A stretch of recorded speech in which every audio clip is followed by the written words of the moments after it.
Pois Illa Bufarda é unha produtora creativa que nace no ano 2012, creada por Adriana e por min, bueno, responde á necesidade de poder vivir daquilo que mellor sabíamos facer, tampouco nos queríamos ir fora, entón, bueno, pois puxémonos a traballar no audiovisual así, intuitivamente. Pasaron os anos, seguimos traballando no audiovisual e hai pouco pois incorporamos ao equipo a Pilar. E nada, a illa, como decimos nós, é unha illa que vai medrando aos pouquiños, entón con cada proxecto que chega a illa, pois medra un pouco máis ese territorio. Si, na Illa Bufarda, pois eso, facemos traballos propios, como documentais, como Fíos Fora, o actual Negro Púrpura, ou a webserie Sex, tamén facemos traballos por encarga, non? E entre estes traballos, pois, hai unha amalgama de cousas, non? Entre o deseño gráfico, animación, fotografía, audiovisual, campañas publicitarias, formación, non? Todo xira en torno ao que a nós nos apaixoa e logo pois, a todo aquilo no que nós creemos, non? Como as cuestións de xénero, as cuestións de lingua, non? A responsabilidade creadora, e así imos traballando día a día na Illa Bufarda.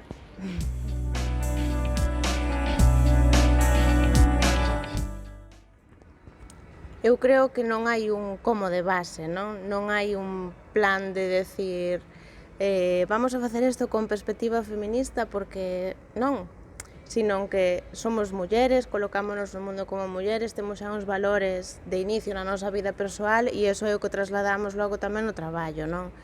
Si que é certo que logo coidamos moito ese aspecto, non? E moitas veces temos que correxirnos e seguir aprendendo, pero eu vivo como dende esa maneira. Cos anos e co contacto con outra xente e con ver películas e con leer e con falar con amigas ou outras compañeiras vas configurando ese conxunto non de normas, non? Pero sí, que son valores nos que crees e logo pois, os levas a todos os eidos e que senón non hai outra maneira de ou eres feminista ou non eres, é dicir, ou é todo ou non é nada. E o porqué creo que xa está un pouco dito. Que nós tamén somos como moi conscientes de que a través do audiovisual pois, bueno, temos unha responsabilidade creadora moi grande, porque ao final aquilo que facemos vai permanecer, vai quedar aí na rede, unha peli que fagas vaise ver ao longo do tempo. Entón, claro, sempre apelamos a esa responsabilidade creadora, de decir, isto hai que revisalo, temos que ser super conscientes do que estamos transmitindo e do que vai quedar. Entón, xa de serie, como ben decía Pili, para nós é importante porque somos feministas, pero unha segunda lectura e unha terceira e unha cuarta sempre está ben por esa responsabilidade.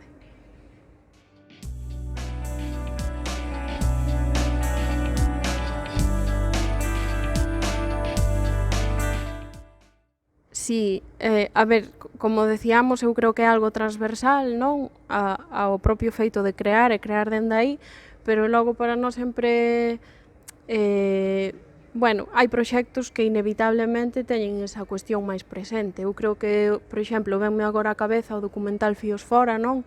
Que pon en valor precisamente toda a labor das mulleres nos anos 70 e 80 no textil en Galicia, non? Bueno, penso que encaixa de cheo con isto que estamos falando. E despois outro dos proxectos así máis recentes, xa para outro tipo de público, é a webserie Sex, que igual xa coñecedes, e aí, claro, non podía ser de outra maneira, non? Tiñamos que falar de sexualidade para xente moza, rachar moitos estereotipos, e aí tiñamos que telo super presente, non? Igual que en todos, pero quizáis nese proxecto moito máis. E son dous proxectos cos que estamos moi contentas de telos feito, porque eran moi necesarios. Pois a webserie Sex é unha serie feita por tres actores e actrices adolescentes que o que contan en cada capítulo é unha cuestión sobre a sexualidade para xente moza. E non tan moza, que hai persoas adultas que tamén ven a serie e falles, o sea, e fallos falta. Entón, bueno, o que se pretende é rachar estereotipos, tamén falar da sexualidade de un lugar positivo, non? Porque, bueno, tradicionalmente falóusenos do sexo e da sexualidade, pois, eu creo que de máis de cuidado que goce e desfrute. Entón esta serie pois o que quería era dar unha visión en positivo da sexualidade.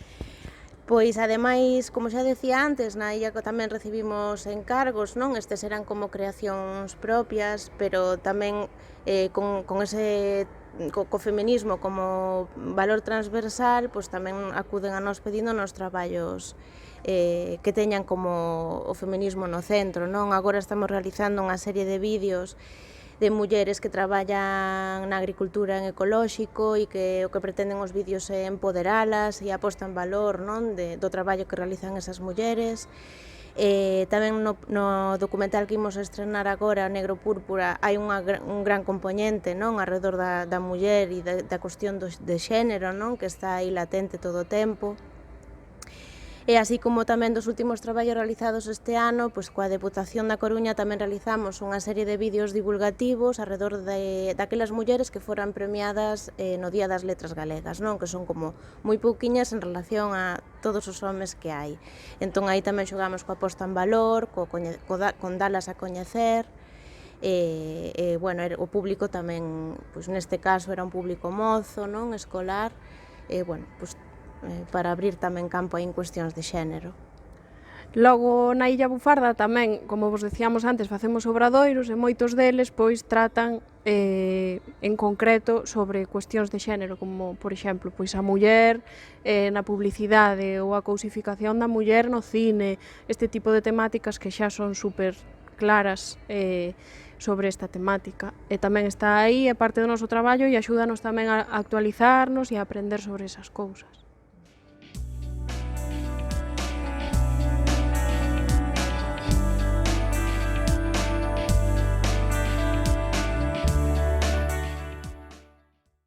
A ver, un exemplo moi claro, por exemplo, un exemplo moi claro disto é que cando falemos por teléfono nos pregunten nalgunhas ocasións polo xefe, non? Isto xa é como así moi directo, non? Entón é como que se dá por feito que unha rapaza nova, porque ademais eu creo que, igual agora xa non tanto, pero ao comezo o feito de ser nova e ser muller eran dous condicionantes que facían que non te tomasen en serio, pois esta situación sí que non las temos atopado. E logo, pois tamén a hora de tomar decisións, non, en grupos nos que, bueno, pois tamén hai homes, sí que é certo que ás veces, pois, te tratan de forma diferente se eres muller que se eres home, non? Non vale o mesmo a túa opinión ou a decisión que ti estés marcando. Cando pois igual non somos as clientas, non? Entón é como, Entón ese tipo de cuestións está. Logo creo que tamén hai cuestións internas de por vivir neste sistema, en un sistema patriarcal, tamén temos nós moi inseridas, entón hai tamén cuestións de seguridade, de falta de seguridade nalgúns momentos nos que, é como, por que teño este medo, non? Pois igual hai cuestións de xénero aí que tamén están presentes, pero bueno, día a día loitando con iso. Un dos exemplos así máis claros que a mí me pasaron en relación ao xénero e que foi xusto cando comecei a estudar e a facer as miñas primeiras prácticas foi que eu daquelas tiña como moi claro que quería dedicarme á dirección de fotografía e iluminación e realizando unhas prácticas diso e traballando 12, 13, 14 horas ao día para demostrar que algo podía valer. Alguén me dixo dá igual o que te esforces, esta empresa non te vai contratar porque eres muller e neste sector non hai mulleres. Isto foi no 2005, xa pasaron anos, eu creo que a xente xa cambiou esa perspectiva, pero é certo que faltan referentes o mellor nese sector aínda a día de hoxe para rachar con todas as barreiras, non? Eu creo que hai un ano ou 2 anos que gañou a primeira directora de fotografía un mestre Mateo aquí, non? E todo o resto foron homes. E, bueno, ese é como o meu gran exemplo. Así que logo, pois, eso que decía Sabela, non? Recibir correos constantemente de moi señores míos. Bueno, señora, tamén está ben, non? Investigar un pouco sobre a empresa tamén está ben. Despois tamén, bueno, dun tempo esta parte, falábase moito de cubrir cotas, non? De que houbese que cubrir 50-50, paridade. Entón, sí que é certo que temos, bueno, pois que nos teñen incluído nalgúns eventos, simplemente polo feito de cubrir unha porcentaxe, non? E esas persoas nin se interesaron en entrar na nosa web, que está super dispoñible e moi fácil de atopar, para ver que facíamos, quen éramos, cal era a nosa filosofía de traballo. Entón, isto aínda pasa, é moi molesto, dá moita rabia, bueno, eso, sigue pasando, non? E despois, bueno, tamén hai o que decía Pili, non? Habería que ver as enquisas de directoras, que directoras chegan a estrear, que directores estrean, comparar todo iso e ver que aí hai unha brecha enorme aínda de hoxe na nosa profesión. E logo, o que quería decir antes de todo, que non me sabía explicar, era que o comentaba algo Pili, non? Que nós para facer o sea, para que temos que demostrar como 3, 4 ou 5 veces máis que un home as cousas, o traballo, xustificarnos, non? É como que o esforzo para estar aí no mesmo lugar que estaría un home, nos temos que esforzar moito máis, non? Entón, bueno, eso sigue aí, eu creo que seguirá tempo, espero que pouco, pero está presente. Eu creo que últimamente a min o que máis me molesta é ese trato paternalista de, bueno, pois a ver se vai adiante, a ver se sae ben, sodes moi novas, porque estar empezando é moi complicado, esa continua falta de confianza, non? Que eu estou segura que se fóramos homes da mesma idade non se calificaría o noso traballo de comenzos nin de haber, non?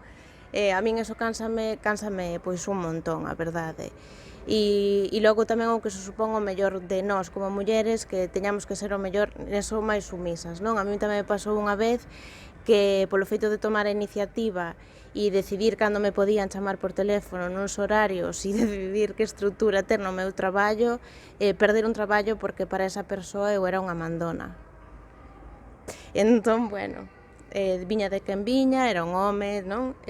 Todo, non? Pero, bueno, quedan aí, son cousas que vas anotando nunha libretiña e dis, vale, perfecto, vas aprendendo.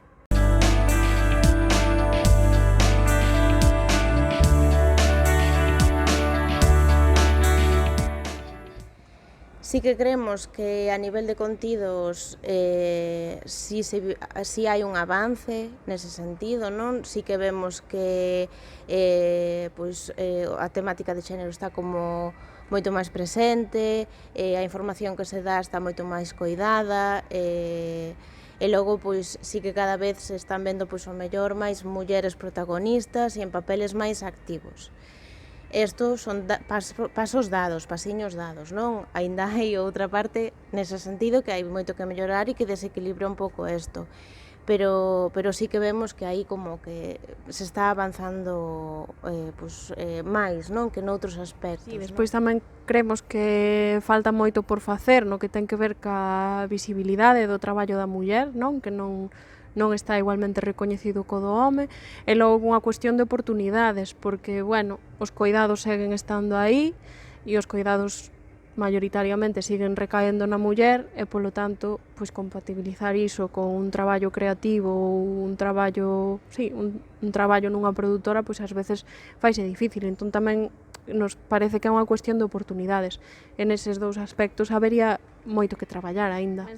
A parte dos contidos, como decía Pili, tamén se ten avanzado, eu creo, o asociacionismo das mulleres arredor destas cuestións, non? Tanto das oportunidades, da visibilidade, e si que pois existen colectivos que loitan por iso, entón, eso, hai anos isto non existía, entón, eso tamén é un gran avance.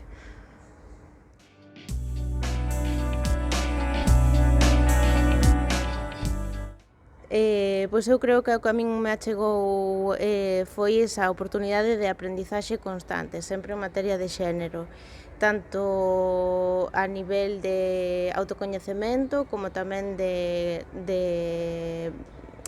relación con outras, non? E de seguir mellorando esa relación tanto a nivel persoal como a nivel laboral. E logo tamén a nivel de contido, non? O tipo de información que ao final tratas, o tipo de audiovisuais que temos que facer, pois tamén che xeran un tipo de contacto pois, con outras mulleres artistas, con outras mulleres creadoras, con outras asociacións, entón, pois, bueno, eso, eu creo que a aprendizaxe e o autocoñecemento, tanto individual como de grupo, é o que a min me aporta. A min principalmente satisfacción por poder crear dende esa perspectiva, non? Que, bueno, dependendo en onde traballes podes ou non podes facelo, aínda que queiras. Entón, esa satisfacción e logo tamén, ou como decía Pili, a aprendizaxe constante e poder coñecer proxectos que igual de outra maneira non coñeceríamos, e proxectos que empatan completamente con nós e dos que tamén podemos aprender moito.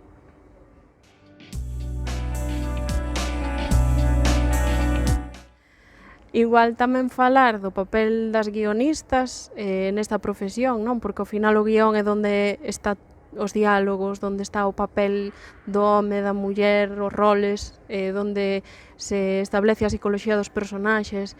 Entón realmente é aí onde está a raíz do que logo vai quedar nesa película, nesa serie.